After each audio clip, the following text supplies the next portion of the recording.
This story's got a maze full of freaky monsters, but the real highlight is the pure friendship energy between the main character and his epic friend. It kicks off in a dungeon where monsters are going absolutely wild. Right in front of them stands the main character, sword in hand, ready to take them all down. In a flash, he swings his blade, cutting through every beast in his way. He's Van, a 17-year-old swordsman, and has ventured deeper into the dungeon with a purpose. After defeating the monsters in battle with great pain, the head monster informs Van that he can pass. The dungeon's king awaits him in the deepest part of the dungeon. As Van enters the chamber, the dungeon's king is waiting. It's a dragon. Not just any dragon, but the Black King himself, Obsidian. When he sees the swordsman, he's impressed that someone made it this far. He's pumped to have a worthy opponent at last. The dragon gives him a good look, and it's obvious he's sweating like crazy. The dragon jokes that he's really soaking through. He tells the dragon not to rub it in, blaming the heat outside the dungeon. He then friendly requests the dragon to cool him with its wings. It agrees and starts flapping its wings to create some breeze. Van's definitely feeling a lot better now. The dragon says it doesn't want to change back into a human anymore, and our guy's left wondering why it's even in dragon form. He also asks if that whole speech was just some kind of role play. The dragon reasons it's just because they haven't seen each other in a while. The dragon decides to turn back into her human form, and honestly, she's a total knockout. She's Ryuka, and she casually asks him what's up. He hands her some stuff from his mom, and she thanks him but notes that it's more veggies. Despite being a meat lover, she agrees to eat the greens because they're from Van's mom. He recommends she follow a balanced diet, even citing his turtles as examples of veggie eaters. Ryuka, feeling exasperated, reminds him that she's a dragon. She still expresses her appreciation for the gift and offers him Kalpis, which he gladly accepts. As they walk toward the room, Ryuka inquires about the hot weather outside. Van explains that it is indeed hot, as it is summer. The dragon girl is Ryuka Obsidian, the dungeon's king and the most powerful black dragon king, while Van Sirius is the only young man to have conquered this dungeon. These two are childhood buddies. He then asks her if she could do something about her subordinates who always attacked him when he came. She inquires if they are tough on him, but that's not the case. Every time he visits, he has to defeat them in battle, and he feels sorry for them. However, it's their duty as dungeon minions. Outside, the defeated subordinates listen in. Kobold reminds them he'd already said Van Kun is a friend of the king and shouldn't be attacked. Mino-san, the head guard, explains they're required to repel any intruder. Van just happened to be too strong. Another monster praises Mino-san's dedication, while a harpy urges them to lower their voices before they're heard. He and Ryuka have known each other for 10 years. Since his house is far away, they can only meet once a month. They're both pretty happy, and seeing them, all the minions feel super wholesome, thinking about how awesome childhood friends are. As it's time for Van to head out, she's already got a reincarnation game lined up for them.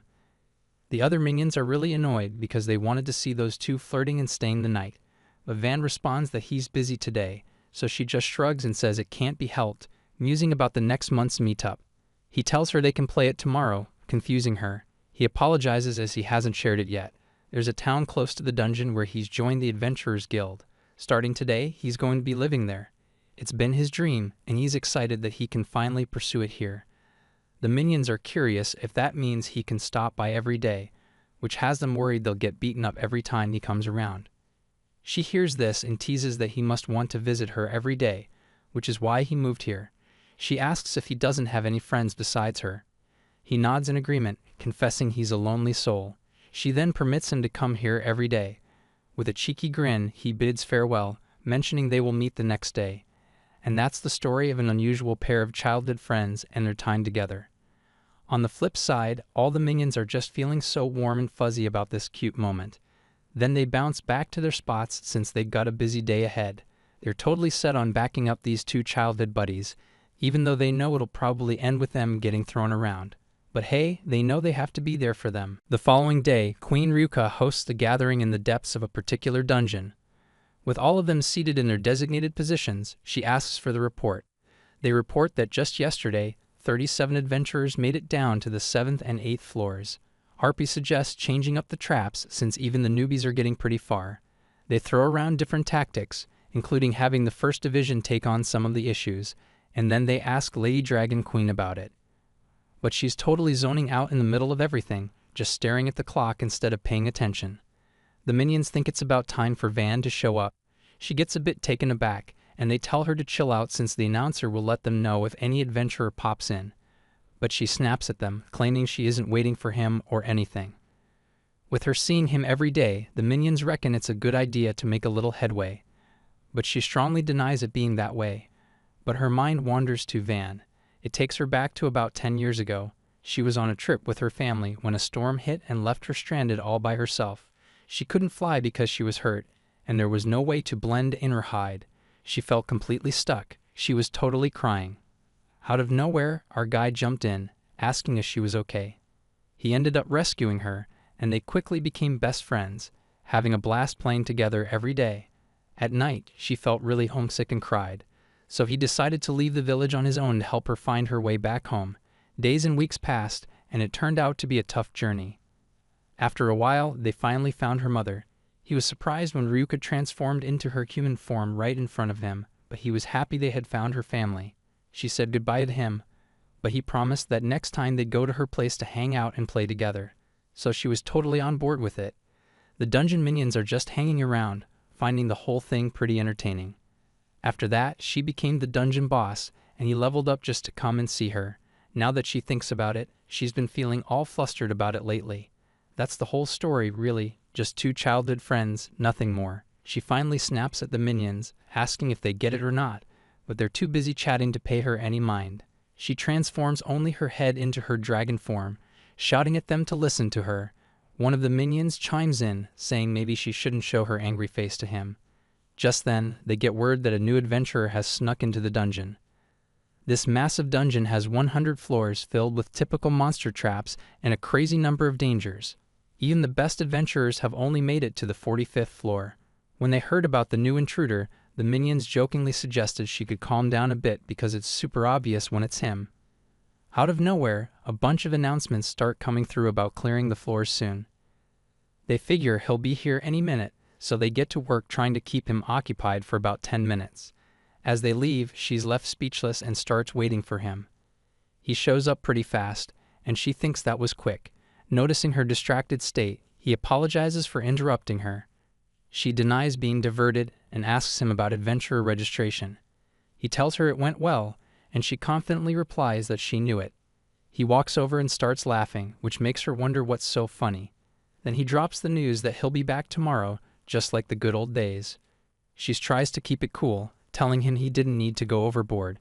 He jokes about that smile she had on her face yesterday. He can tell she's been all by herself, stuck in this dungeon. She's a bit flustered and sweating, while he's just laid back. They share a quick flashback from their childhood and start cracking up together. At the same time, the dungeon minions, fresh off another beating, watch the heartwarming scene and find it absolutely adorable. At present, Ryuk is playing a game where she's gathered her own harem. And on the flip side, Van's not holding back either since he's got the world's top wizards backing him up. The dungeon minions look pretty confused watching this, but both of them seem to be really enjoying themselves. The orc tells Mino-san that they're playing a game called Reincarnation, where the goal is to get the strongest rebirth in no time. This time, Van's ally betrays him and kicks him out of the party, but he's not exactly sad about it since it gives her the revenge buff, which is pretty strong. The minions are sweating bullets, and one minion voices that it's a terrible way to live, but Mino points out there's no need to be smug about it. The Dragon Queen is clearly pleased. She activates her mass murder mode, changing Mino's view about the game. But still, for both of them, it's all just fun. Harpy is annoyed that they're both 17, and at this rate, it looks like they'll never get together. So she decides it's time to lighten the mood. She's a siren, part bird, part human, and her songs can charm anyone and bring out their desires. She thinks about starting to sing, and soon enough, it's having an impact on both of them. He walks over, feeling all fired up because of her, and she's feeling the heat too. Before long, they're making out, which is sending the harpy into a tailspin, even if it's all in her head. Wolkan jumps in and asks if he can chime in. He really doesn't think that's the kind of progress they should be aiming for. He wants to keep enjoying their sweet, wholesome days without putting them in a weird situation, because that could mess up their relationship. This thought gets the other minion, Mino-san, worried that if they ever saw them getting all heated, they'd totally fail as minions. But still, the harpy wants to keep watching them. She mentions that there's a decade of feelings there, and she just wants to give the queen some happiness. Wolkun calls out to the harpy, saying that if she's thinking that much about the queen, he won't say anything more. But he doesn't think lewd stuff is the right way to go, so he heads out. Harpy, on the other hand, still wants to see this heated scene full of happiness. Mina warns her sharply not to casually interject her own desires. Another minion insists that ensuring their happiness is their top priority now, dismissing Harpy as foolish. She decides to give it a shot, braces herself, and picks up the guitar. She tells the other minion to cover their ears because she doesn't want any roses to grow. Then she starts strumming away, thinking it'll set the mood. But on the other side, when they hear the music, they're totally caught off guard. Their heads start spinning, and they glance at each other, making the minion wonder if it's actually working. But honestly, the music is pretty flat, and Van can't stand it anymore. He calls out to Ryuka and reaches up, both feeling a bit flustered. Just when the minion thinks they're about to kiss, he asks what the harpy is even doing. She shrugs and responds that she has no clue, maybe she's just practicing her singing. They believe that a real harpy's screech is pretty amazing, especially since it's been a while since they heard one. In this world, half-man, half-bird creatures are generally divided into two categories. Sirens possess lovely forms and voices that mesmerize people to the brink of madness with their songs. In contrast, harpies are frightful beings with menacing appearances and piercing cries, often scavenging for carrion. And she's clearly one of the dreadful ones, judging by her name, Harpy-san. Wolkun approaches and asks what happened. Mino-san assures him it failed and there's nothing to worry about. As she tells him to keep it down, another minion, unfazed, suggests giving up on this tactic. Harpy suddenly shouts that she's not quitting, her voice so loud it startles them both.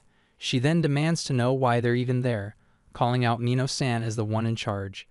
The minions look super creepy when she asks if they've been spying on them all along. She's totally mad at her own minions, calling them idiots, and then starts shifting into her dragon form, radiating this insane, murderous vibe. Meanwhile, on the other side, Van tells Ryuka to calm down and wonders aloud why the minions don't just come hang out with them instead. She's confused but agrees. The minions are nervous, trying to decide if they should jump in or just let it be, since 6 people might make it a bit chaotic. But Harpy, totally sensing the crowd vibe, nudges all the minions to get in on the fun. They all start playing the reincarnation game together. Ryuka grumbles about Van's shoulder in her personal space. He blames it on the cramped conditions, so she brushes it off with a blush, but tells the minions to wipe the smug looks off their faces. But let's be real, they're all just feeling warm and fuzzy inside once more. Our guy's about to head out, and she hands him a book up to the 9th volume. She really insists that he should read it. He decides to give it a go. As he walks out, she just stands there, totally speechless. The minions are acting like it's just another precious day. She takes a deep breath and suddenly starts crying. She worries she might have pushed him too hard. What if he gets annoyed by her lending him so much at once? The minions find her delicate and adorable. Wolkun tries to reassure the queen, but Harpy jumps in, assuming the dragon queen just wants to see Van read to them. She boldly suggests Ryuka stick with him all the time, maybe even marry him, only to be immediately hit by Ryuka. Ork-kun chimes in with a suggestion. He has this cool gadget. It's a magical witchcraft monitor, a 32-inch organic screen he whipped up using stuff he found in the dungeon just in case something like this came up. It can track him and show what he's doing in real time. He won't even notice. Plus, it also has a recording feature. Now she can keep an eye on what he's doing. She says she doesn't like the idea of peeping on someone like this and insists she's not like them. But at night, she's totally into it. She watches him as he gets sleepy and finishes the volume. Van thinks it's really good. She clearly has good taste in books. It's already late, so he decides to hit the sack. The next day, Van tells Ryuka the book was amazing. He's totally on board for the next one. The minions are just chilling off to the side, watching their queen stress-free, and they praise Ork-kun. Harpy's trying to sneak a peek at the monitor, but Ork-kun's not falling for it. He's pretty sure she's up to something shady, and yep, she just wants to spy on him while he's in the bath. Once Van steps out, Ryuka zooms over to the screen. He strolls out of the dungeon, casually singing. Later, while he munches on veggies, she comments on it. She's all about meat. She even keeps her eyes glued to the screen, even when he's asleep. 3 days later, she's still watching him closely, basically a full-on stalker by now. The minions are shocked to learn that she's been snooping on Van this entire time. Ryuka shouts at them to leave, but then rambles about his behavior, wondering if he's hiding something or secretly dating. But to the minions, she's just getting way too obsessed. She agrees but glances at the monitor, noting that Van looks exhausted, up late reading again. She figures he needs to catch some Z's. The minions tell her to take a look in the mirror herself. She sees he's hanging out with some new dudes who are adventurers. Wolcon recognizes them as he has totally wrecked them a bunch of times. Van mentions that his childhood friend has been feeling down. When he saw her yesterday, she had bags under her eyes. The minions get all excited, noticing they're both worried about each other. She tries to act chill, thinking Van's just overreacting. His friends are a bit freaked out. One of them asks if his childhood friend is a girl, and he replies, yeah. The guy can't believe that guys and girls can be childhood friends. He begs to meet her, thinking he might never get another shot at it. The others are just confused. Mino-san totally loses it when he sees this, imagining the worst possible scenario. But Van shuts him down, saying there's no way he can meet her. Mino-san gets hyped and cheers him on, while the others tell him to calm down. The senpai just keeps insisting on a quick glimpse. The knight reveals that the kid can't catch a break with girls, which is why he's acting all messed up. Van's convinced there's no way he could take his senpais to the bottom floor. Mino-san is still proud of him for standing up to those bad guys and protecting the queen. Though she's totally at a loss for words. The buddy in shining armor tells Van not to just sit around worrying. If he talks to her, he'll understand that there was nothing to stress about. Ryuka also figures it's time to stop snooping and just have a convo with him too. The minions are glad she didn't go full-on stalker. She gets annoyed, insisting she wasn't stalking, just a little curious. All of a sudden, our guy seems to pick up on someone watching. It totally freaks everyone out. They start to wonder if he actually figured it out. Ork-kun insists it's just a coincidence, but Van admits he's been sensing a presence. Ork-kun then reveals he used a bit of magic to transmit the image. Wool notes he underestimated Van's perception. His instincts are sharper than his own. Van glares into the screen, looking ready to explode. Ryuka panics, sweating bullets, and slams the monitor off. She can't take those glares anymore. Later, when he enters the chamber, he finds out she was worried he might not read the book, but he says he would have told her. He asks if she lost sleep over it, and she plays it cool, claiming she was just up late reading. So our guy is back at the dungeon entrance, ready to dive in. As Ryuka's childhood friend, the Black Dragon Queen, he's just going to crush it again. He charges down to the bottom floor like it's no big deal. The minions are all set to jump him, but he takes them out in seconds. Then he runs into this puzzle door and just smashes it without a second thought. He thinks about what Ryuka might want to do today, maybe play some chess or cards. Fishing at the lake on the 85th floor sounds fun too. He likes to come up with plans on the fly. On the 27th floor, there's this cave, and nearby, a girl catches some noise. She's got her sights set on making him fall for her. Out of nowhere, he hears a loud scream that grabs his attention. He heads over to check it out. Turns out she's in a total panic and asking for help. She tells him some monsters attacked her and stripped her of everything. Her friends totally ditched her. She gives him a flustered look, and he says he's really sorry to hear that. He hands her some herbs for healing, then tells her to take care before leaving. She tells him to wait. He can't just leave her hanging like this. She asks him to walk her to the entrance, and the moment he agrees, she clings to him. The succubus feels like no guy could resist her when she does this. He just picks her up, and she tells him not to treat her like a piece of luggage.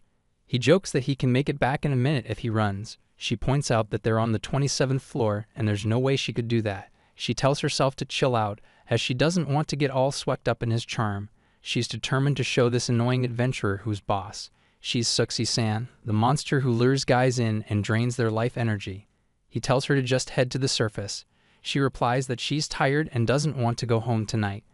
Our lad, being all confident, points out it's actually noon. She snaps back at him to read the room. She bets he doesn't have any friends, let alone a girlfriend. He's totally thrown off, wondering why she's throwing shade at him when she asked for help. Something feels off about her to him. Because he was super late, the dungeon minions came by to see what was up, and they found it kinda fishy. They spot the succubus on duty trying to charm him. Only the minions and Ryuka's parents are aware that they've been pals since childhood. Harpy is wondering if they should spill the beans to her about it. Meanwhile, Ork-kun think it's important to keep things under wraps in the dungeon. Only they should know. If any humans catch wind of this, his reputation as an adventurer could really take a hit. The board of minions decided to just sit back and watch. Wolkun wonders if it really matters if one more person finds out, so he asks Mino-san. But the bull is boiling with rage. The thought of her coming between childhood friends is too much. He's ready to snap. He hates witches like her, always out there hunting for some daddy to take care of them. Ork-kun thinks they should hang tight. He's kinda worried about Van getting taken down by someone like her. There's some concern about that, but Wool isn't too worried. He just signals to check her out over there. Our guy is totally confused about what she's up to. She seems super determined and bets that he can't say no to her. Then, out of nowhere, he spots some scribbles on her stomach. He figures out she's a succubus, and she changes back to her original form. She thinks that even with her skills, she can easily handle him. He tells her she's terrible at seduction. She kneels and says he doesn't have to say it. She already knows. No matter what she tries, she fails. She's been fired from plenty of dungeons, and this is the only one willing to hire her. To keep her place, she has to use every trick she knows. This totally throws him off. She's in tears, pleading for his life essence. If she doesn't hit her quota, she could get fired again. But really, she's just trying to win him over with her crying. The minions are curious about her age, and it turns out she's actually 27. As they chat, Mino-san is really holding back. Eventually, he can't handle it anymore. He's being intense. He charges in, thinking enough is enough. They don't need more heroines. Our guy looks confused when he sees him. She realizes it's Mino-san from the board. Just as Mino-san's about to strike, Van jumps in and takes him down easily, leaving her stunned. Mino-san, on the ground, tells Van he's earned the right to move forward. He urges him to hurry, the Lady Queen's waiting. Our guy thinks about her. He nods and tells Suxy-san to stop chasing him. He runs into more minions. Suxy has no idea how strong he really is. She never stood a chance. She turns to Mino-san. Why let him go? She figures he's probably on his way to the queen. Then it hits her.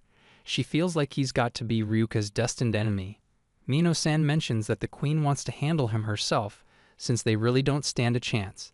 He says they're not going to fire her just because she's making mistakes, and encourages her to take her time and give it her best effort.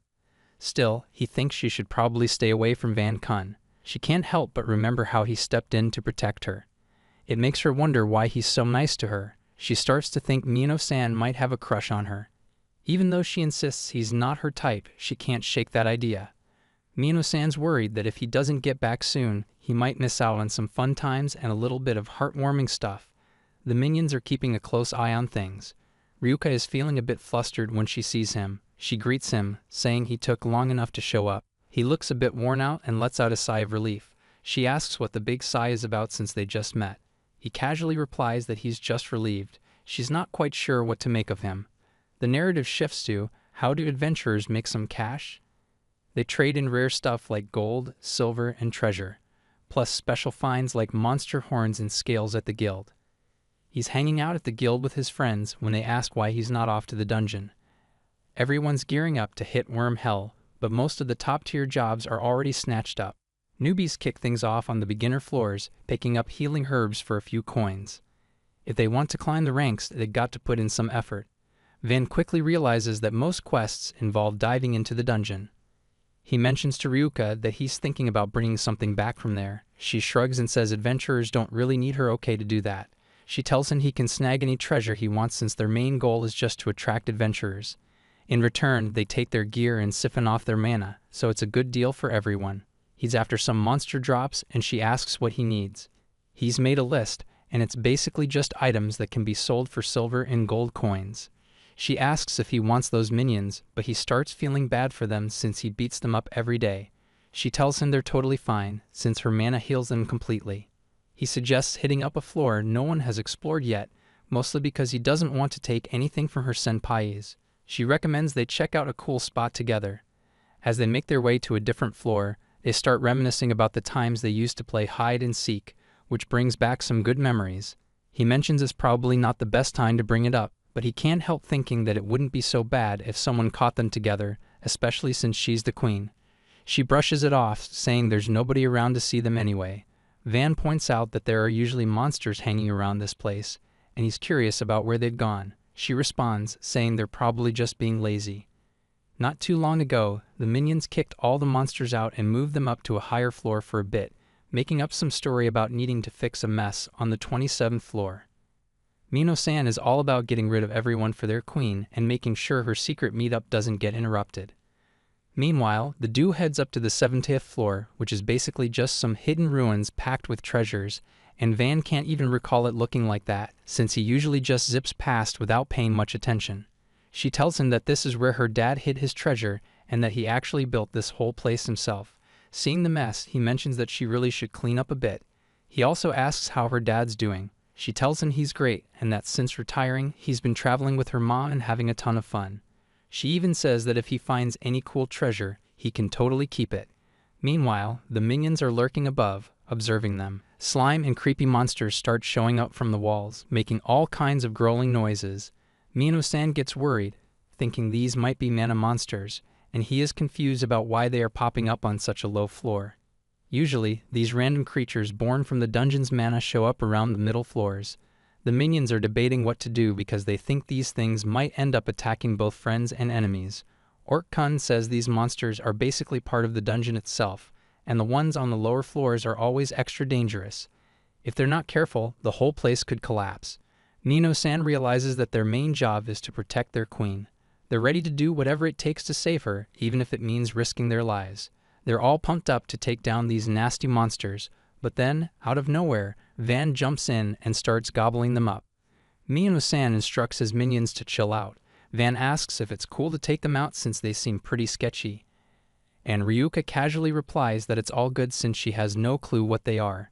She mentions they've always been called dangerous, so he continues to take them down. All the minions breathe a sigh of relief and realize Van's even stronger than all four of them put together. They start thinking about leaving the lower floor exterminations to him, since watching him fight for their queen is pretty awesome. Suddenly, someone jumps in. It's Suxi-san, who says hi to everyone. Mino-san is surprised by her sudden appearance and asks what she's doing here. She says she was on her way to work and heading to her spot when she heard this loud noise.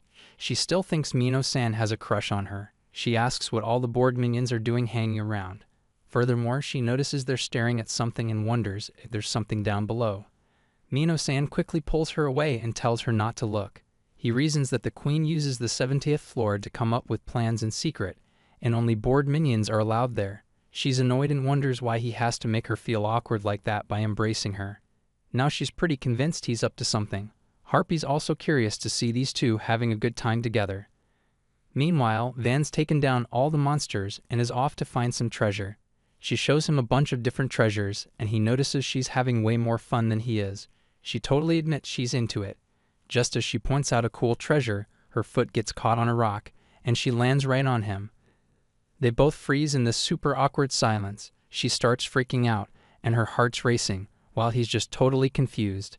Seeing this, all the minions' jaws drop in shock. She quickly steps back, mumbling a sorry. Flustered, she wonders if his heart's racing too. She calls out to him, but he's still staring at whatever she tripped over. He pulls out something that really catches his eye. It's supposed to be this legendary metal called orichalcum, and he's totally amazed, but surprise, it's actually a statue of her dad. He's stoked and says he'll take it, and she nods in agreement even though she's feeling a bit down but also kind of flustered. The minions think they spotted something cool, but Harpy is annoyed because they hardly made any progress. Mino-san wants to check it out too, but keeps Suxi-san from jumping in. After he shows up at the guild with the treasure, everyone goes wild over what he's brought back, but all he can think about is cash, while his friends are just blown away that he actually found something so crazy. The scene shifts to Van as he steps out of a shop and exchanges greeting with a vendor. While strolling along, he thinks about how he should probably bring Ryuka a meat pie next time. She would probably like that. Out of nowhere, a girl bumps into him.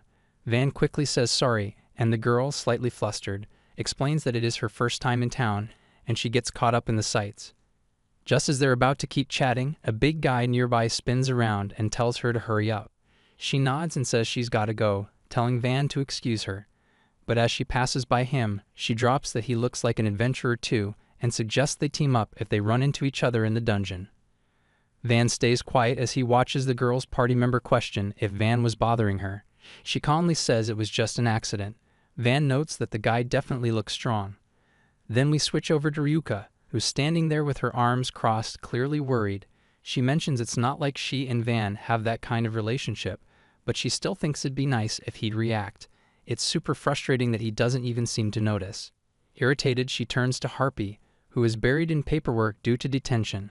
She mumbles that she does not get why the queen is so upset, but adds that her pout is kind of cute in a way. Ryuka sighs, realizing trying to have a serious talk with her is useless. She slumps back and mutters about the embarrassing moment when she tripped and fell onto Van. Harpy smirks. "One more inch and you two would have been kissing." Ryuka shoots her a doubtful look that makes her sweat like crazy, but Harpy quickly insists she's got no clue what the queen is talking about. Furious, Ryuka even thinks about punishing her 4 dumb minions for snooping around. The other 3 just stand there, all tense and sweating, with a cold shiver running down their backs. Harpy tries to switch topics, saying Ryuka is upset because even after something awkward happens, Van does not react. Ryuka snaps at her, calling her a stupid bird, saying she does not expect him to kneel or blush, but anyone would at least respond. His total lack of reaction is frustrating, and she grumbles that he should at least acknowledge it somehow. Harpy figures Ryuka could say it differently, but the point is still the same. Harpy thinks Van is totally clueless and way too comfortable hanging around the queen. Even as childhood friends, that is not great. She wonders why someone like Ryuka does not get him all worked up. Harpy says the real issue is figuring out how to make Van's heart race. She tosses out the idea that maybe the queen should show some skin to really get his attention, thinking they need to step it up from last time, so even Van would react. Ryuka is left stunned and yells at Harpy to knock it off. Harpy realizes she might have gone a bit too far. Ryuka exclaims it would make it seem like she has feelings for Van. Harpy standing there looking totally lost, and Ryuka asks what's wrong with her face, saying she probably shouldn't have asked Harpy for advice because she always goes off on some strange tangent. Harpy thinks that even if Ryuka is being irrational, it is still cute. She also feels Ryuka is clearly in a bad mood, and this is definitely the start of a classic rom-com moment where a female friend or sister treats a guy as a pain. Harpy thinks up more scenarios where someone drinks a potion that stirs up lust, or a situation where they end up sharing bodies. From her experience with gossip and romantic stories, those kinds of events always bring people closer together. She figures they need to plan a full-on strategy session later to help them out. While Ryuka keeps chatting, Harpy drifts into thoughts about what might happen next. She imagines Van asking her why she's stripping Ryuka, then pulling out his sword and saying he'll turn her into chicken wings. It's a weird thought, and she realizes she's probably losing it. Just then, she's jolted back to reality by a loud alert. The 45th floor has been breached. She quickly yells out an apology to Van Kun while Ryuka checks in to see if she's okay. Still zoning out, other minion shows up and apologizes for cutting in. They tell her that an enemy has broken into their dungeon. Harpy is taken aback. Mino-san explains that someone's made it to the 45th floor, breaking the previous record. Even Ryuka is shocked. He clarifies that it's not Van, but a new challenger.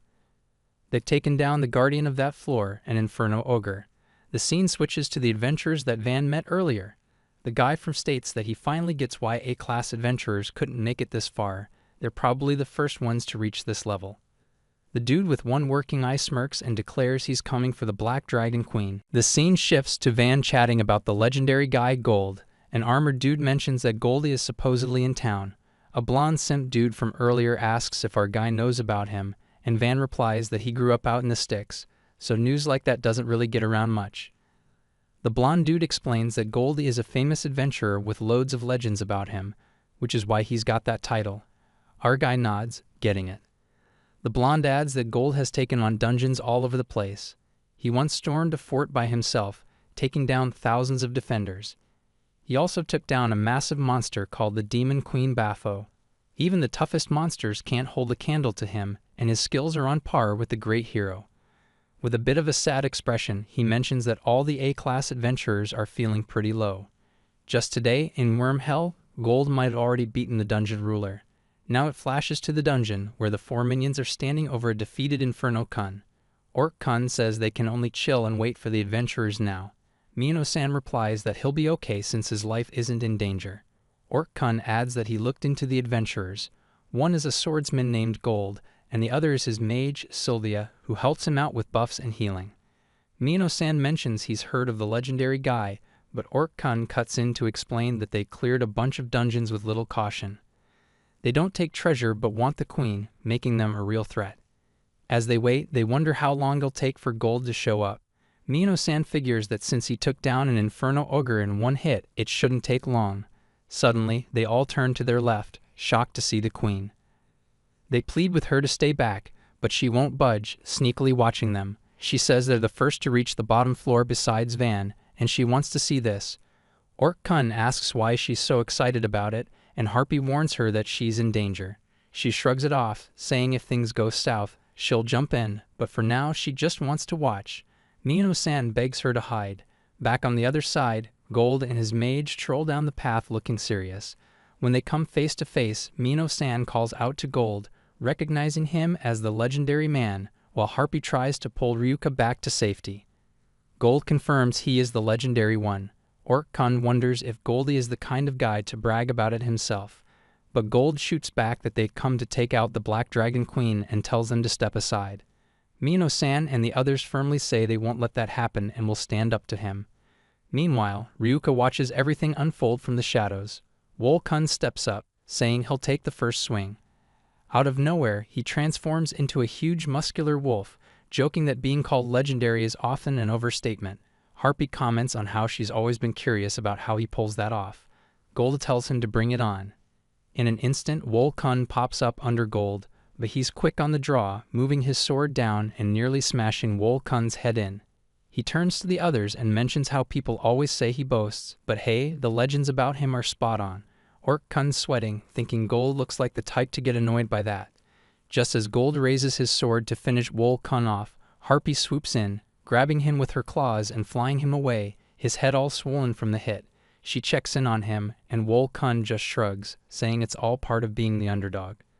Gold then chuckles, saying Wol-kun only got a little bump from that swing, which shows how tough he really is, just like a true lower-floor soldier. Next up is Mino-san, who tells Harpy to keep the queen safe with Ork-kun. Gold waves off Sylvia's support, and she nods, deciding to hang back. The fight kicks off between Gold and Mino-san, with their swords clashing fiercely. Mino-san's axe meets Gold's sword, pushing him back, but he doesn't flinch. Mino-san, sweating bullets, realizes just how insane Goldie is. He can throw out 50 slashes in no time and is kind of impressed that someone can stand up to Van Kun. Gold laughs and gives Mino some props, calling his skills awesome. Mino-san's puzzled by Gold's chill reaction, watching as he turns to Sylvia and says they're stronger than any dungeon boss he's faced. He's super pumped at the idea of fighting the Black Dragon Queen too. Mino-san gets pretty ticked off hearing that. Gold admits he lives for the thrill of battling the strong, but he's kind of bummed he hasn't found any worthy opponents in ages. The side dungeon was his last shot. With his boredom spilling into the fight, Gold lifts his sword again, saying he's ready to go on the attack, finally getting Mino-san's strength. Mino-san steps up, determined not to lose, thinking he never imagined anyone but Van Kun would push him this hard. Their eyes lock, and the mana around them flares up as they leap at each other, clashing with crazy force. They don't just stop at one strike, slashing over and over as the air crackles with energy. Ryuka shouts for Mino-san, who's focused on protecting Ryuka's turf. Fueled by anger, Mino-san's hit is so strong it starts to bring the ceiling down. Sylvia feels the weight of it and realizes a big chunk of stone is about to crush her. Ryuka urges her to watch out, and Gold yells at her to get out of the way, but Sylvia's frozen, stuck as the stone comes crashing down. Van suddenly slides in, saving Sylvia just in time. Everyone, including Gold and Mino-san, is stunned. Van checks on Sylvia, and she recognizes him. "It's the guy from before," she exclaims, thanking him. He nods, reminding her they met in the dungeon. Meanwhile, Mino-san and the minions are shocked to witness this. Curious about Van, everyone starts asking what he's up to. Ork-kun wonders if the whole rescue thing is praiseworthy. Gold can't seem to stop thinking about our guy. Mino-san starts to revise his view, suspecting that the older guy was a fiend and that the real enemy is actually the girl with the heroic vibe. Mino-san yells at our guy to back off and tells him to stop acting all princess carried because it's creepy and the queen is waiting. Suddenly, there's a noise. Everyone turns, surprised to see Ryuka staring at Van holding the mage girl, looking completely baffled.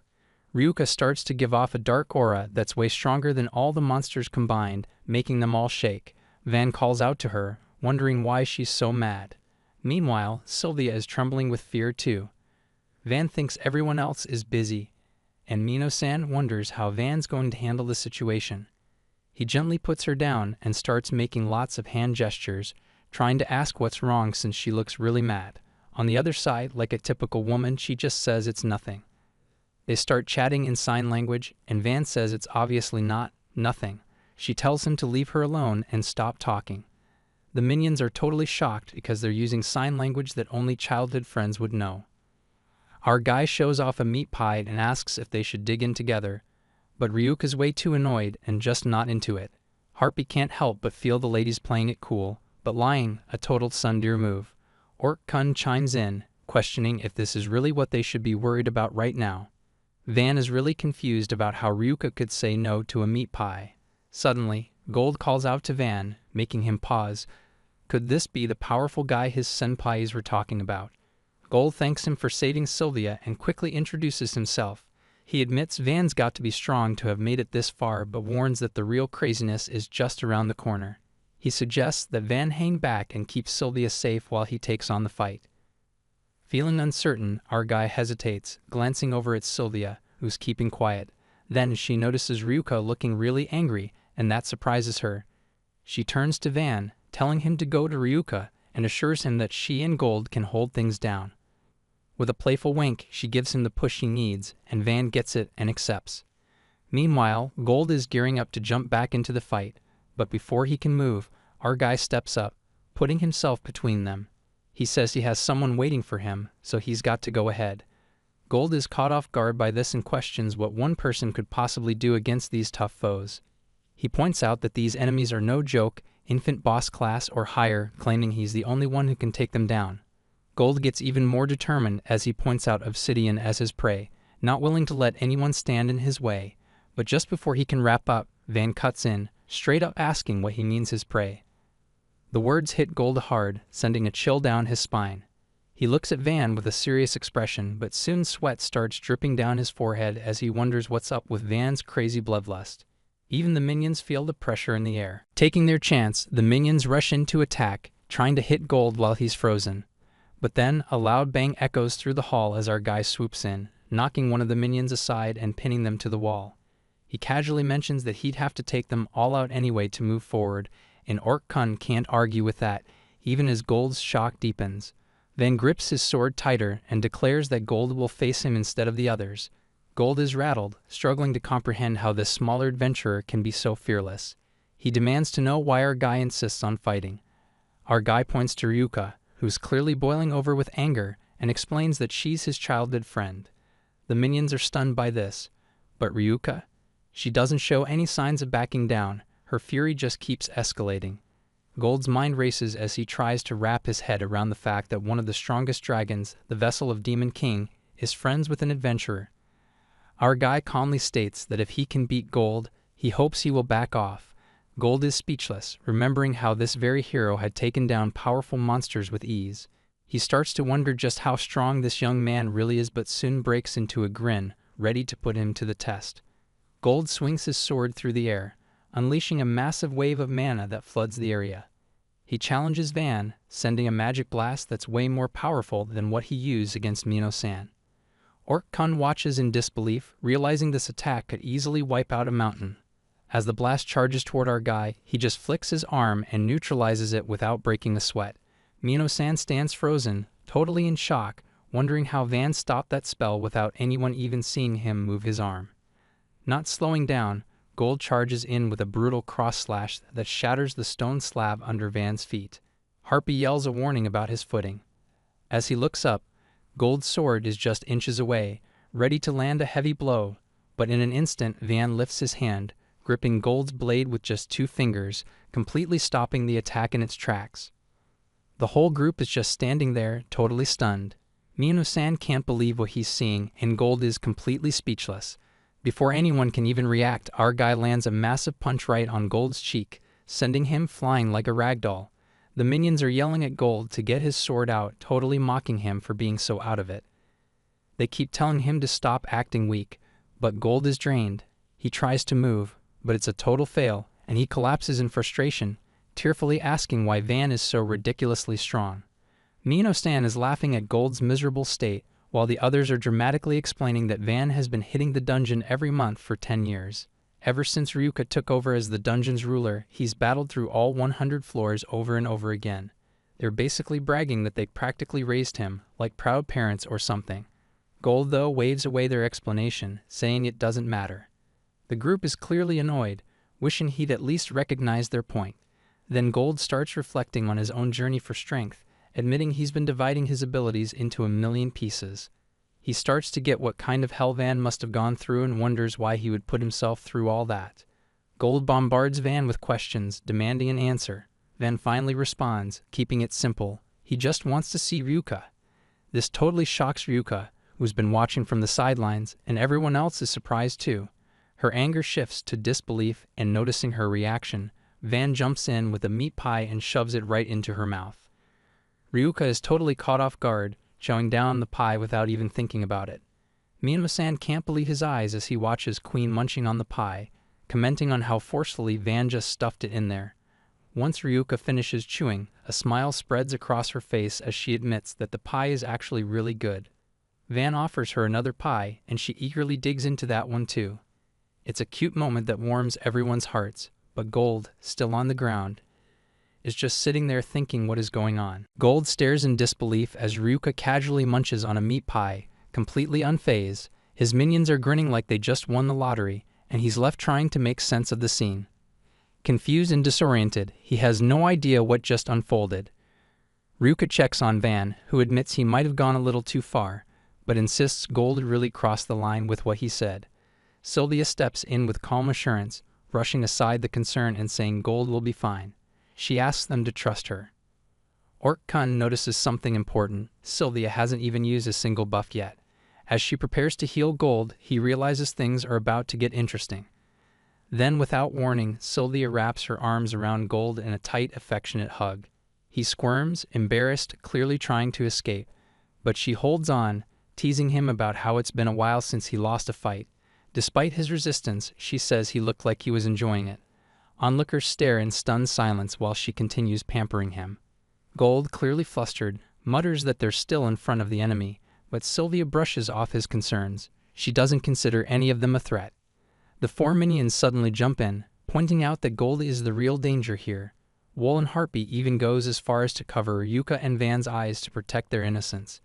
They joke about not letting Gold get away with this cheesy love scene and shout for the guards to arrive quickly. Sylvia calmly reassures everyone there's nothing to worry about. She mentions they're married and everything she's doing is out of love. The crowd collectively freezes. The jaws drop. No one knows how to react. Seeing the disbelief in their faces, she casually adds that she and Gold are both 35. No one believes her. She laughs, explaining this always happens. She even reveals they have a 16-year-old daughter, which only adds to the shock. As she continues, she shares how Gold has been adventuring since he was young, and how she tagged along out of worry. Van begins to realize how rude he was earlier, mistaking her for a child trailing behind her grandfather. Sylvia smiles softly, saying that being carried by Gold earlier reminded her of old times. She clearly enjoyed the moment. Harpy, unable to contain her curiosity, asks if they've really been together since childhood. Sylvia confirms it. They've been friends for 30 years. Gold, now thoroughly embarrassed, begs her to stop oversharing, but it's too late. The minions are stunned into silence. A married couple who've been together since they were kids. It hits them all at once. Overcome with emotion, the four retreat into their own little world, shedding quiet tears of envy and admiration. Minamo-san whispers that he can't get enough of this. Orc-kun lets out a sigh, believing this must be paradise. Harpy hopes that at least 4 more couples like them exist somewhere in the world, while Wool-kun wishes he could join their family. Queen just stares, struggling to grasp how a childhood friendship could evolve into marriage. Minamo-san steps forward and gives Gold a thumbs up, tears in his eyes. Gold looks confused, unsure what he's being thanked for. Minamo-san explains that 30 years of friendship, marriage, and raising a child is something far beyond anything they can compete with. That kind of bond is untouchable. Gold tries to brush off the praise, but Sylvia keeps pressing the point. He's already won. He's not interested in hearing it. Taking her hand, he announces that they're leaving. Before they go, Sylvia approaches Queen and offers her support, apologizing for the earlier misunderstanding. Queen is caught off guard, unsure what she means. Sylvia smirks and points out how Ryuka's jealous expression earlier looked exactly like Gold's when he gets jealous. Gold, clearly trying to end the conversation, pulls her away, but Sylvia finishes by saying she never wants to see that kind of expression on his face again. Ork-kun watches them go, realizing Gold's the quiet one while Sylvia does all the talking. Gold, clearly fed up, drags her along as the minions cheerfully shout after them, asking for more stories next time. Gold yells back, warning that they won't get off easy. Still, he waves goodbye. Queen thanks Van. He replies that he just didn't want the meat pies to go cold. Ryuka agrees they were pretty tasty and asks what the occasion was. The minions, of course, continue eavesdropping.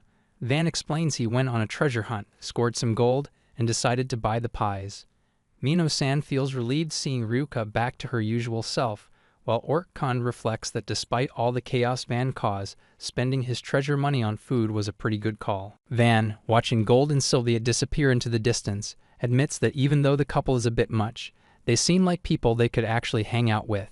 Ryuka, standing beside him, starts to wonder how she lost her cool earlier and whether Van even noticed. She says nothing. Then, out of nowhere, Van wonders aloud if they'll be like that when they grow up. His words stop Ryuka and the minions in their tracks. She turns to him, confused, and asks what he means. Van simply says he hopes they'll always be together as friends. Ryuka finds him just as frustrating as ever. To Van, it's simple. He just wants to see her smile. Ryuka stands in silence, thinking for a moment, and decides to let him off the hook, for now. Meanwhile, Gold arrives in the city where a crowd gathers to hear his stories about the 50th floor. He shares all the cool details, impressing a blonde guy and an armored guy who can't believe what he's done. Van is there too, just sipping his drink and taking in all the praise Gold's getting. Out of nowhere, Gold comes over to our guy's table and asks for his name, which throws the blonde guy off. Gold then says he considers his debt to Van settled, and as he said before, he'll be back. Our guy assures him it's all good. The blonde and the armored guy are left speechless, wondering when this newbie got on the legendary adventurer's radar. They start guessing how much attention this new guy is drawing. The blonde, still shocked, says the newbie looks a bit confused.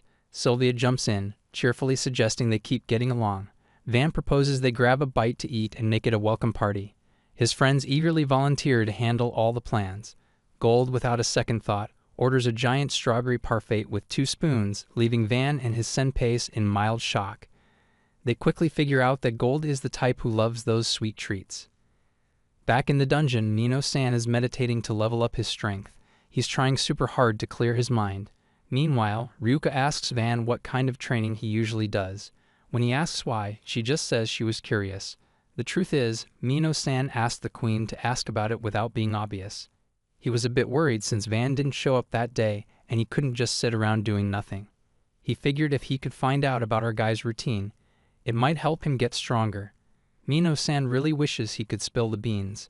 As for our guy, he just says that coming here on his own is his kind of training, which really annoys Ryuka. He usually hits some practice swings on a mountain close to his place. He thinks Gold trains there too since it's a solid spot for that. Plus, the mountain in his hometown is actually the biggest sacred mountain on the eastern continent.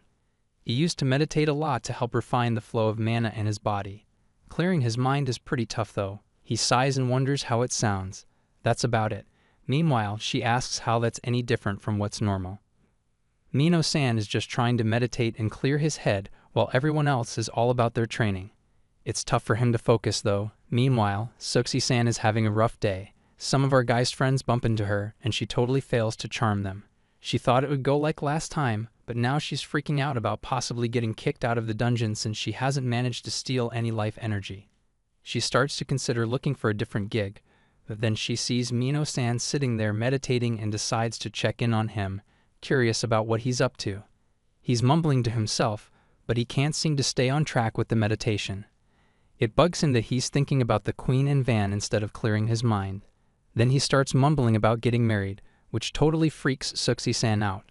Mino-san eventually notices her and admits that he was trying to meditate for training, but his mind just kept wandering, and he ended up spilling his thoughts aloud. Hearing about idle thoughts, she starts to wonder if he's just messing with her. She feels like an idiot for thinking Mino-san actually liked her. On the flip side, he's getting annoyed because he needs to get focused quickly, and he sees Soxie-san as a total pain. In fact, he can't stand her. But then she finds herself admiring him, realizing how strong the whole board is while he's out here looking for even more strength. She starts mumbling about how she hasn't beaten a single adventurer yet, and gets all nervous trying to charm them, which never seems to work out. She questions whether she even belongs in this dungeon. But Mino-san reassures her that he doesn't care if she makes mistakes. He explains that the goblins on the starting floors have only a 10% win rate, but they draw in adventurers, so the board can figure out how they get taken down. Plus, these goblins are actually pretty good at being defeated. This dungeon is world class, and the queen runs things with a no-kill policy because she's super nice. He says that if she's not the best succubus, then that's actually her strong point. He thinks she's perfectly fine just the way she is. It turns out her emotional pleading even got to Van, which is something the board couldn't do. He suggests she should figure out how to use that, like maybe being a decoy for other monsters. While chatting with Suxi-san, Mino-san has an epiphany. He realizes this training is kinda like when he almost messed up his own strong point without even noticing. Instead of aiming for a clear mind, he thinks it's better to just let his imagination run wild while watching Ryuka and Van enjoy their time together. Suxi-san thinks it wouldn't hurt to try a bit harder. While Mino-san's daydreaming about the honeymoon, she quickly heads off. Meanwhile, Mino-san starts rambling about his wild fantasies every day. A few days later, he feels like he's bursting with energy, his mind focused on the childhood friends flirting. The dungeon's little creatures notice he's leveled up too. Orc-kun is all about that muscle training, while Harpy is pushing her speed to Mach 5. Wol-kun gains the power of Fenrir, making everyone look super strong and a bit intimidating. They're all pumped about finally being able to take on intruders. After defeating them, Van reaches Ryuka's chamber. When she asks how it went, he says the minions seemed strong.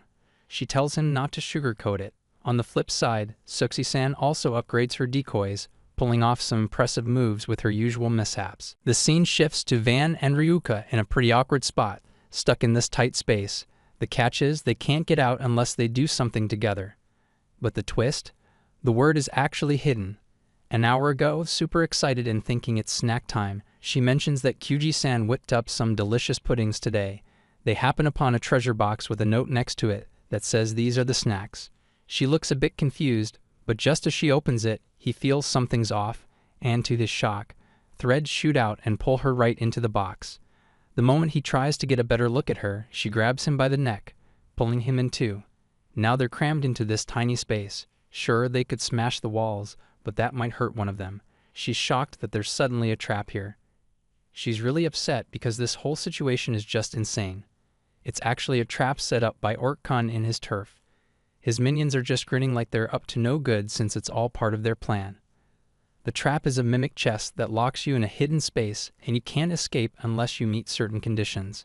Orc-kun wants to keep an eye on everything going on inside, and is just listening in on their conversations. Harpy is super excited about the whole adventure for them. Meanwhile, Wol-kun, who's hanging out behind the bar, is really pleading with them not to get all lovey-dovey. Harpy snaps back at him to mind his own business. Wol-kun tries to explain that this isn't exactly a recipe for a wholesome romance, but Harpy isn't having any of it. He tries to tell Mino-san that he's totally wrong, but Mino-san's having none of it, so Wol-kun decides to stay chill about it. At the same time, Ryuka is off trying to figure out what's really going on, and the minions are getting super pumped about it. She's stuck trying to figure out what this three-letter word could be. She thinks it might be some kind of censor mark, which totally catches Harpy off guard. She starts jotting down ideas, but nothing's coming to her, so they end up playing rock, paper, scissors instead. Harpy figured they would have gotten what this magical word meant, but now she's starting to sweat, wondering when they became such goofballs. While they're still stuck on just one letter or something, she's worried those clueless minions might be trying to make her and Van do something awkward. Out of nowhere, he suddenly remembers that they were stuck like this once before. It was when they were trying to bring her back home during a storm. They had to hide in a tree all day, totally unable to leave. Then came the disaster, and he can't shake off the memory of how scared she was of the thunder. But she also points out that he was crying just as hard as she was, while the minions are over there feeling all warm and fuzzy. What stands out the most from that day is when they finally stepped outside after the storm passed and found a stunning starry sky. They couldn't believe how beautiful it looked, especially since it was the first time it felt so breathtaking to them. The whole experience felt really wholesome. Meanwhile, the minions are kind of frozen in place, moved by the story. Ryuka mentions that ever since she became the dungeon master, She hasn't really gone anywhere since the dungeon needs her mana to keep running after all. He brings up that she kinda seems like a shut-in, which is true. Then he says he remembers a bunch of spots where they can check out the starry sky like that. He points out that just like her dad handed her the dungeon controls, if they find someone to do the same for her, she could be free again. He mentions that once she's ready to go outside, they can go stargazing together. She's totally on board with it, though a little shy about it. Meanwhile, the minions are being super wholesome, even thinking about building a wedding hall. But Harpy isn't giving up just yet. She still believes there's a chance for some steamy scenes. Out of nowhere, the treasure box suddenly pops open. Harpy is super mad at Orkkun, demanding to know why the chest opened when they haven't even done anything yet. Just as Orkkun is about to panic, it clicks for him. He figures the box must have misinterpreted their earlier chat as some sort of flirty talk. Since it's 3 syllables that fit in the blanks, it's like a glitch that slipped through. Mino-san also realizes they messed up, and Orkkun starts thinking about how to fix this right away. But Harpy ends up feeling good about it, saying they at least created a nice vibe and had a blast. The other minions are feeling all warm and fuzzy too, totally agreeing with her. Everyone is just cracking up at how it all turned out fine in the end. Ryuka chimes in, and as a joke, all 4 minions are now stuffed into the box, playfully teasing each other. After every failed attempt, the minions get more and more annoyed. Orkkun suggests they come up with a plan to make Ryuka-sama cry, so Van can comfort her. That way, they could catch some cute moments. Wolkon immediately shoots down the idea, saying it's just wrong to make a girl cry, especially since they technically work for her. That should be enough of a reason not to go there. Orkkun snaps back, saying Wolkon just doesn't get real feelings. Mino-san yells that it's just his big ego talking. As always, the monsters are in their strategy meeting while Ryuka enjoys her chill time. The minions keep bickering, each pushing their own ideas. Out of nowhere, a maid walks in, and an awkward silence fills the room. She politely apologizes and asks if anyone wants some black tea. She walks in, sets the tray down, and starts pouring tea while everyone just sits there embarrassed. Harpy thanks Gyu-san, who tilts her head and gives a welcoming gesture. So Gyu-san confidently brings up a topic the board has been chatting about. The minions immediately shoot back, saying they never asked her to. She's been a maid for Ryuuv since she was a kid, taking care of cooking, cleaning, and laundry, and she totally nails all of it. She's a super talented maid with sharp observational skills. This skill, paired with her deep affection for Ryuka, turns her into a bit of a schemer, maybe even outsmarting the other monsters. The minions are like, they never said that, and they're taken aback by her explanation as if someone's filming her. Harpy casually points out she did exactly what everyone expected. Wolkon mentions that even though she's a golem, she's definitely got feelings.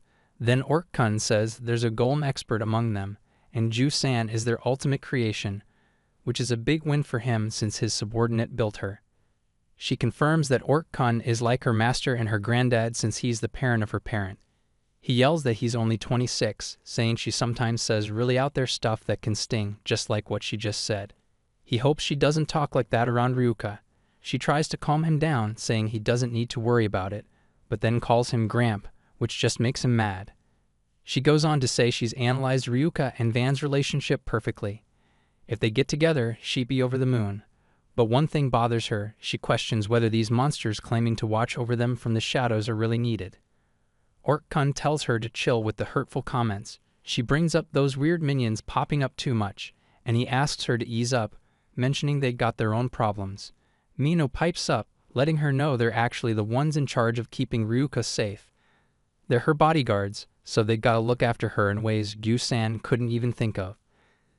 Then she asks if hiding in the bathroom, like Harpy did, counts, and that totally ticks Minus off, making her storm out in embarrassment.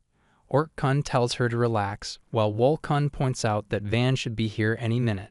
Gyu-san says she'll whip up some snacks and suggests they should take off too. She throws in a sarcastic remark about doing their usual watch, which rubs Mino the wrong way as he questions her choice of words. Meanwhile, Ryuka and Van are just hanging out, playing chess. When the clock hits 6, Van realizes it's gotten pretty late. He guesses they got carried away since they played 20 games, and now his stomach's growling. He says it was a blast, but he's starving. He gets up, saying he needs to head home soon. She asks if he wants to have dinner at her place just for today. He glances at the dining table and agrees, saying she is a princess after all. She teases him to call her Heimsama from now on, calling him a rude peasant. Yu-san casually mentions she has seconds too and tells him to dig in. He wonders what that look on her face is about while he thanks her. They both thank her for the food. He says he's had plenty of chances to grab a meal with Gold and his wife, but Sylvia's stories about them are a bit wild. He mentions they really push the limits of what's acceptable when they're drunk, and it's tough to put a stop to it. Curious, Van asks why she always eats alone. Ryuka says she's just used to it, but eating with him is actually kind of nice. Meanwhile, the minions secretly watch while munching on meat popsicles, joking that they look like a newlywed couple. Ryuka teases Van to eat some meat, and he tells her to eat her veggies instead. Then Yu-san notices sauce on Ryuka's cheek. The maid jokingly tells Van to lick it off, but immediately freaks out mid-bite, coughing and panicking over what she just said. Both of them are left red-faced. Trying to ease the tension, Yu-san reasons this will make Ryuka happy. She snaps back. Why would she be happy about that? Yu-san casually replies, because you love Van, of course. The minions go stiff with panic. Ryuka freezes, then quickly denies it. They're just childhood friends. The minions whisper that her female energy is off the charts. Yu-san laughs, calling it a classic tsundere line. Ryuka gets mad and tells her not to say that. She then accuses the minions of setting this up. Mino-san, clearly scared, insists it wasn't their plan, and she's got it all wrong. Ryuka notices their meat popsicles and starts to feel bad. She invites them to join dinner, scolding them even as she does. The minions call it the ultimate tsundere moment. They sit down and dig in. Mino-san yells at Harpy for eating too fast, but Harpy's loving every bite. Yu-san watches from the corner. When asked to join, she replies that she'd love to, but as a Golan she doesn't need food or water. Just seeing everyone happy while eating is enough for her. She claps her hands, saying her happiness is like the monsters mentioned earlier, soft and fluffy, and it fills her up. When asked what she's mumbling about, she snaps at the minions, who quickly apologize. Then Yu-san mentions she's thinking of making dinner for Van. She admits it might be a bit early, but she's not against it. Van says that's too much. He can just grab a bento in town. The minions silently pray not to get dragged in again. In the end, they settle on a compromise. Dinner together twice a week. In the dungeon, a bunch of monsters are hanging out and chatting. The host thanks everyone for being patient and announces that it's time to kick off the Worm Hell matchmaking party. Everyone claps, and the conversations start flowing. Harpy-san is super relieved that matchmaking is finally happening. She's got a weight and glasses on to keep her identity a secret. For her, this is the perfect chance to meet a guy. The whole matchmaking party is organized because it's tough for these monsters to find partners in the dungeon due to the way things are set up.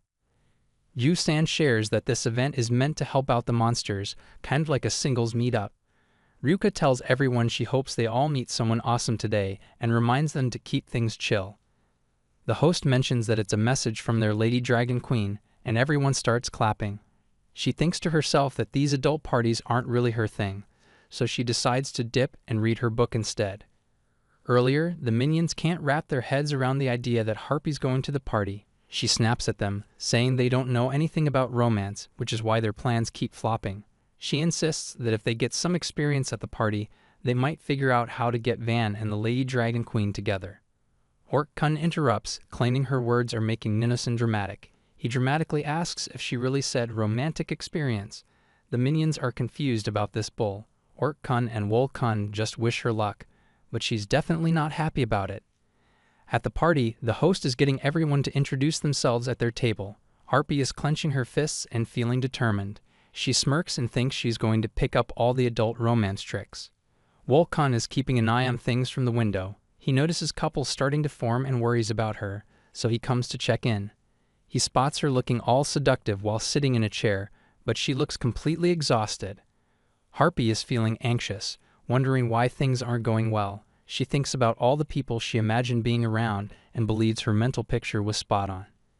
In reality, she says hello and introducing herself as Pico. She thinks she sees a bunch of her underlings there, and the thought of joining in feels like it would wipe out their spirits. Then someone comes up and asks if she's a harpy. She hesitates but finally says yes. He mentions that his boss is also a harpy, but they're totally different. He adds that Pico seems way more mature compared to his noisy boss. She tells him talking bad about someone isn't cool. He gets scared, admits she's right, and apologizes. Now she feels bad for frightening him and realizes she needs to change the subject. Trying to find some common ground, she brings up Van, saying he beat her again today. This totally freaks him out since they have to deal with Van all the time, and everyone's traumatized by him. Meanwhile, Van sneezes from all this. After a bunch of similar awkward moments, poor Harpy is feeling crushed. Gusan checks in on Wool, but he brushes her off. Then he goes to find Harpy, who's walking away from the crowd. She falls back into her old habit of peeking at other people's fluff while ignoring her own love life. She's watching couples hold hands and even thinks they might be gearing up for an all-night battle. In front of her, a lich is trying to charm some girls, convincing one of them to make out. The host comes over, telling the lich he's bothering everyone. But the lich argues that this is exactly the kind of place for that kind of stuff. He starts showing off his powers, bragging to the ladies that he's the ultimate monster with amazing magical skills and all that. He's going on and on about how he might be the next dungeon master, which totally gets Wolkun and Harpy twitching. While he's bragging and telling the ladies this is their shot at some serious luxury, he suddenly freaks out and starts sweating like crazy when Harpy shows up, commenting on his hilarious little chat. With a wicked smile, she tells him to fill her in too. She looks super menacing, and everyone knows she's the most powerful leader under Ryuka's rule. Just a flick of her wings sends chills down the spines of the lich and all the undead minions. He thinks it's similar to the irrational fear he feels dealing with Van every day. But then she snaps back, saying she earns more. Hearing that, all the undead minions bolt for it, apologizing left and right. While the girl he was trying to impress just gives a nod of approval to Harpy. Before long, other monster minions are gathering around her, cheering her on like it's her big moment. Wolkun notices she's owning it and starts dishing out some punishment to the undead minions. She figures out that when it comes to love, the main thing is to just be herself. And as for Ryuka and Van, they'll be just fine. She decides to let loose and jumps back into the party, shutting down some wine. But she ends up getting completely wasted, starts singing, and makes a total mess of the place. The other minions remind her that all the damages are coming out of her paycheck. She's just stoked about her high salary but kinda knows she's a bit of a silly bird. Next up in the dungeon, the explorers are absolutely freaked out because a new monster just showed up. They've never seen this guy before and are totally shocked, trying to figure out what he is. Earlier, Wolkun, standing in front of Ryuka and Van, is filling the others in on the situation. He mentions that there are no monsters lined up for work in the beginner area tomorrow because he messed up the schedule. The only one that's around is the goblin. Minison asks if that's dangerous, and the goblin jumps in, saying he'll take care of any intruders himself. Orkkun is concerned it might be tough, and Harpy wonders why he doesn't just head there right now. Wolkun explains that they're boss-level monsters and can't go revealing their identities early on. That's when Ryuka cuts in, telling them she doesn't care what they decide and to quit their little meeting. Meanwhile, Van is just standing by, not saying much. The next day, Goblin is on duty and is really questioning whether he can handle this. He tries to reassure Orkkun that he's got it under control, but deep down he's pretty worried. Realizing there's no way out, he decides to give it his all. Suddenly, someone jumps in and heads his way, and Goblin freaks out. But that monster tells him Orkkun sent him and he's just a rookie, so he'll be under Goblin's care today. The day before, Ryuka asked Van if he had anything going on tomorrow. She mentioned it's just for that day. Keeping his promise, he buys a helmet at the weapons shop to disguise himself as a monster, hoping to chip away at the debt he's been racking up. Goblin, wondering if Orkkun recommended him, asks the newbie his name. Almost letting his real name slip, our guy instead says he's Pan. Later on, some adventurers roll in. Gobsan asks what they should throw at them, and Pan assures him he'll handle it.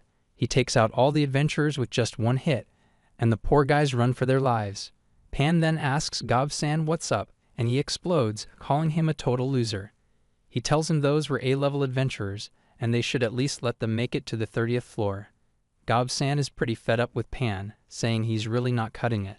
They're supposed to make the adventurers admit defeat and take their mana, but Pan is clearly struggling. Gobsan wonders if he's actually better off without Pan on his team. He tells Pan to just sit back and watch how he does things. Suddenly, some of the senpai show up. Gobsan explains that he has to take them out, but only at level 29. He rushes in, trying to scare them off, but one of the senpais takes him down immediately, telling Pan this is how it's done and that it's his turn next. Pan jumps in, but he also gets wrecked by his own senpai. The senpai gets all hyped, thinking he's on fire today. That ends up being Van's first defeat in years, which is kind of a big deal. Gob-san chimes in, saying it's not a bad effort and that he remembers all the adventurers. He tells Pan to do the same. Van thinks this guy knows how to fight pretty well. Gob-san mentions that there are a couple of folks to watch out for.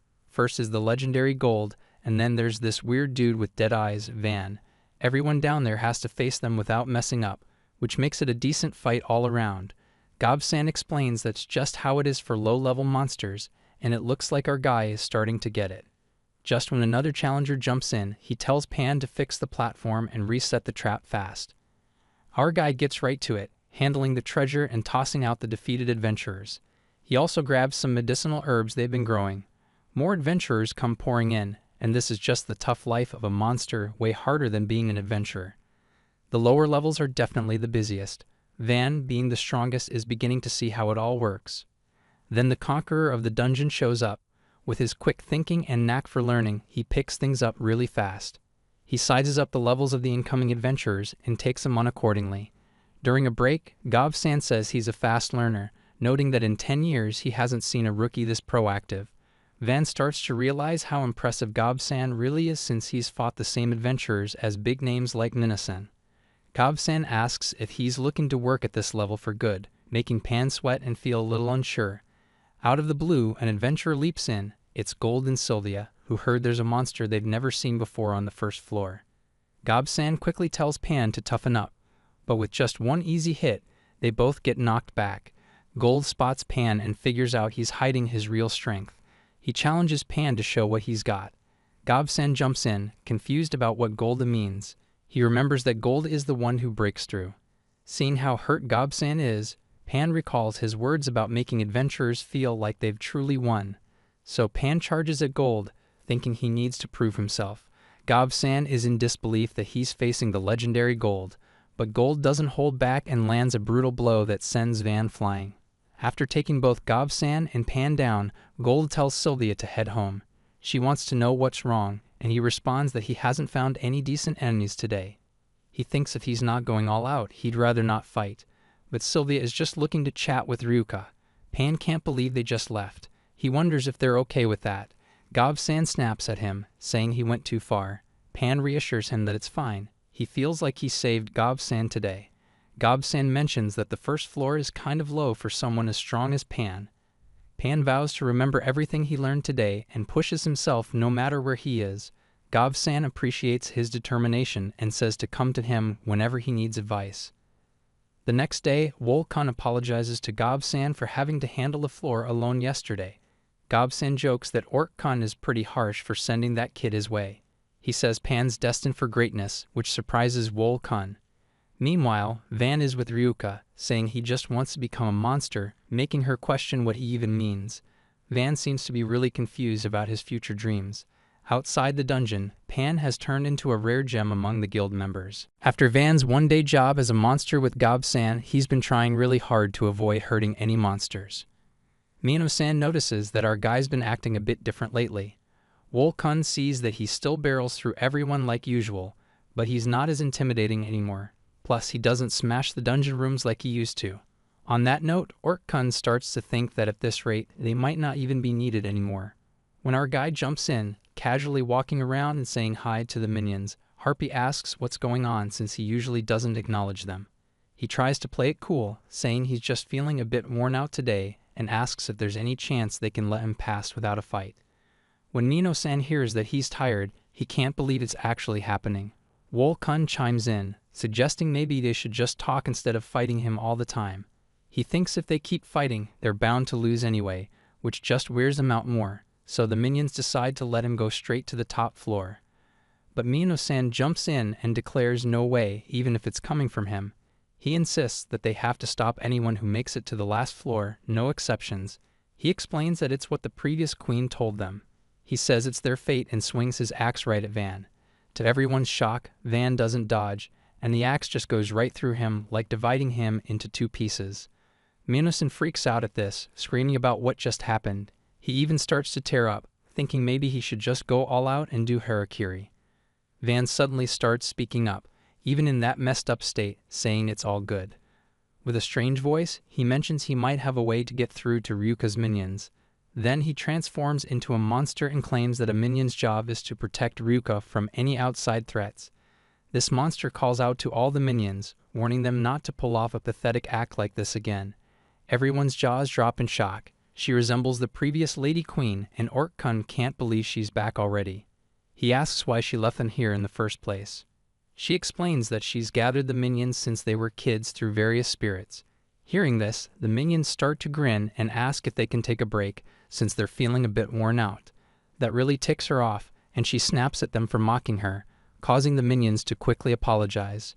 She decides it's time to train the 4 of them properly this time. After all, she thinks they're supposed to be her elite team. Van jumps in too, recognizing Aunt Rin. Mino-san is totally caught off guard that it's the real Van. Rin spots him as well, and Ryuka lights up seeing her mom back home. She rushes over and asks if she's doing okay, which Rin confirms. It's been a while, and Rin suggests they should catch up.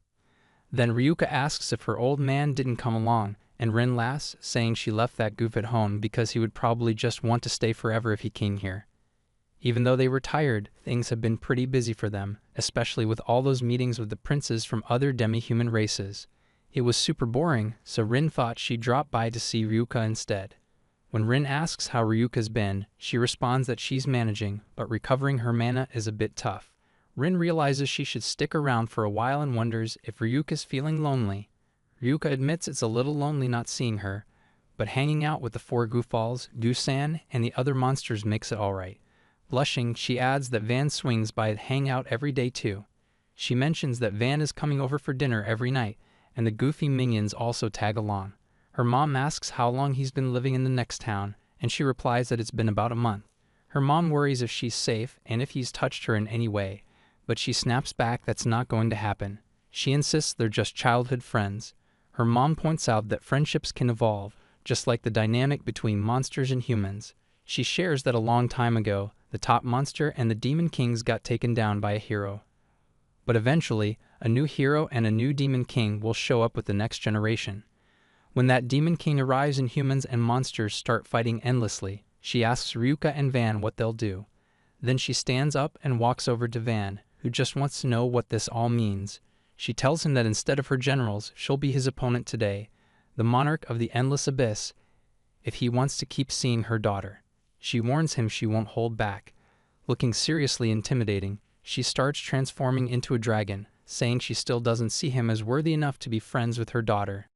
Here I am, know it's been a while.